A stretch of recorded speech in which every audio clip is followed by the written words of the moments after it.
మెదక్ జిల్లా రామాయంపేట మండల కేంద్రంలో ఆటో కార్మికుల సమస్యలు పరిష్కరించాలని కోరుతూ రాష్ట్ర ఆటో యూనియన్ ఇచ్చిన పిలుపు మేరకు ఒకరోజు బంద్లో భాగంగా రామాయంపేట పట్టణంలో సిఐటియు ఆధ్వర్యంలో ధర్నా రాస్తారోకో నిర్వహించారు.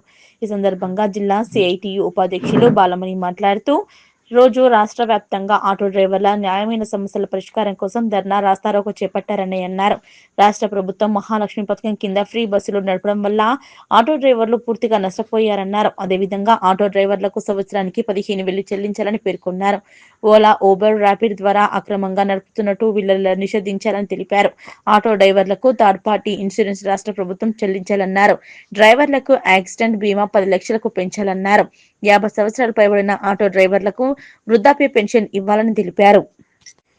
ఈ రోజు రాష్ట్రంలో ఆటో కార్మికులకు ఈఎంఐ కట్టలేని పరిస్థితి ఏర్పడిందన్నారు. దాంతో ఆటో డ్రైవర్ల కుటుంబాలు సరిగ్గా పూట గడవక చాలా ఇబ్బందులకు గురవుతున్నాయని తెలిపారు. ఇలాంటి పరిస్థితుల్లో కొంతమంది ఆటో డ్రైవర్లు ఆత్మహత్యలకు పాల్పడుతున్నారని తెలిపారు. ఇప్పటికైనా రాష్ట్ర ప్రభుత్వం ఇచ్చిన హామీలను ఆటో కార్మికుల సమస్యలను పరిష్కారం చేయాలని వారు డిమాండ్ చేశారు. ఈ కార్యక్రమంలో జిల్లా సిఐటియు ఉపాధ్యక్షురాలు బాలమణి, మల్లేశం, ఆటో డ్రైవర్లు పాల్గొన్నారు. ఈరోజు ఆటో కార్మికుల సమస్యలు చాలా పూరకపోతున్నాయి. సంవత్సరానికి 15,000 వేస్తా అన్న రేవంత్ రెడ్డి కూడా వేస్తలేడు. ఈరోజు ఫ్రీ బస్సుతోని మరి ఆటో కార్మికుల బతుకులు ఆగమైపోతున్నాయి. అసలు ఆగమంటే ఈఎంఐ కట్టుకోని పరిస్థితిలో కూడా ఈరోజు ఆటో కార్మికులు ఉన్నారు.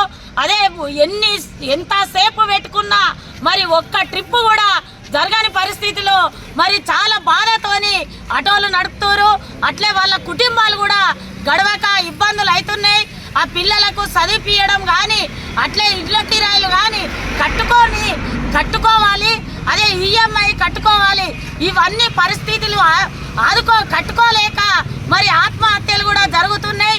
ఆటోలు అమ్ముకొని రోడ్డు మీద తిరిగే పరిస్థితులు కూడా ఏర్పడుతున్నాయి. కాబట్టి ఈ పోరాటంతో కాదు, ఇంకా పెద్ద ఎత్తున కూడా వాళ్ళకు న్యాయమైన సమస్యలు పరిష్కరించకపోతే ఇంకా పెద్ద ఎత్తున కూడా ఆందోళన చేస్తామని చెప్పి సిఐటిగా హెచ్చరిక చేస్తుంది.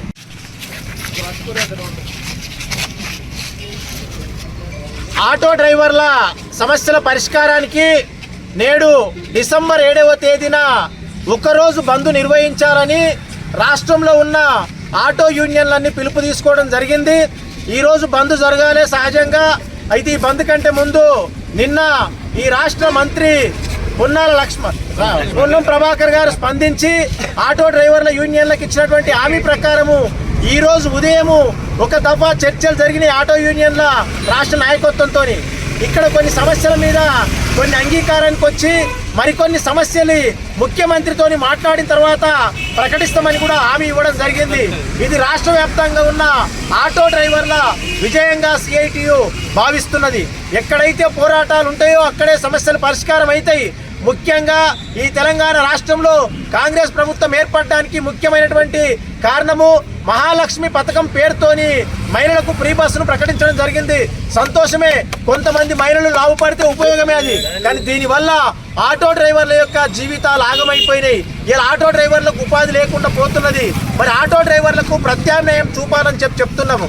అదే రకంగా ఈ రాష్ట్రంలో భవన నిర్మాణ కార్మికులకు కేంద్ర స్థాయిలో ఒక సంక్షేమ బోర్డు ఉన్నది. మరి ఆటో డ్రైవర్లకు అట్లాంటి సంక్షేమ బోర్డు లేదు. భవన నిర్మాణ కార్మికులకు ఎందుకున్నది? భవన నిర్మాణాల ద్వారా ప్రభుత్వానికి సెస్ వస్తున్నది. ఆటో డ్రైవర్ల ద్వారా రవాణా రంగం ద్వారా ఆటోలు రిజిస్ట్రేషన్ అయితే ఆటోల యొక్క ట్యాక్సు, ప్యాసింజర్ యొక్క ట్యాక్సు అనేక రూపాల్లో ప్రభుత్వాలకు ఆదాయాలు వస్తున్నాయి. మరి ప్రభుత్వాలకు ఆదాయాలు వచ్చినప్పుడు ఆటో డ్రైవర్ల కోసం కూడా ఒక సంక్షేమ బోర్డుని ఏర్పాటు చేసినట్టయితే దాని ద్వారా ఆటో డ్రైవర్లందరికీ కూడా సంక్షేమ పథకాలు వచ్చేటువంటి అవకాశం ఉన్నాయి. కేంద్ర ప్రభుత్వం యొక్క చర్యల వల్ల ఇలా ప్రమాదం జరిగితే లైసెన్సులు రద్దు చేస్తున్నారు. ప్రమాదాలకు అనేక కారణాలు ఉంటాయి. ఒక్క డ్రైవర్ యొక్క నిర్లక్ష్యమే ఉండదు. అనేక కారణాల వల్ల ఇవాళ చిన్న యాక్సిడెంట్ అయినా 6 నెలల పాటు లైసెన్సులు రద్దు చేస్తున్నారు. మరి ఇట్లాంటి విధానం ఆదుకోవాలి. ఇలా ప్రభుత్వము పోలీసులకు, ఆర్టీఏ అధికారులకు, రెవెన్యూ డిపార్ట్మెంట్కు, ఆర్టీసీ అధికారులకు ఆదాయాలు వసూలు చేసి ఫైన్లు వసూలు చేసి ప్రభుత్వానికి చెల్లించాలని. ఇలా పోలీసులకు కానీ ఆర్టీఏలకు కానీ పెద్ద పెద్ద లారీలను పట్టరు, పెద్ద పెద్ద ట్రాన్స్పోర్ట్లను పట్టరు. ఎందుకంటే అవి మంత్రులు ఎమ్మెల్యేలు పెద్ద హస్తం ఉన్నాయి వాళ్ళవి ఉంటాయి. ఆటో డ్రైవర్లకు ఎలాంటి అండ ఉండదు కాబట్టి రోడ్డు మీదకి వస్తే ఫస్ట్ ఫైన్ల వరకు వేస్తారంటే ఆటో డ్రైవర్లకు, ఆ తర్వాత బైక్ల వాళ్ళకు. అంటే ఇలా కింది తరగతులే ఇవాళ అధికారులకు దొరుకుతున్నారు. ఇట్లాంటి విషయాల మీద ఈరోజు ఒక్కరోజు బంద్ జరిగింది. ప్రభుత్వంతో కొన్ని చర్చలు జరిగినాయి. మొత్తం సమస్యల్ని సానుకూలంగా పరిష్కారం చేయాలని మరోసారి డిమాండ్ చేస్తున్నాం.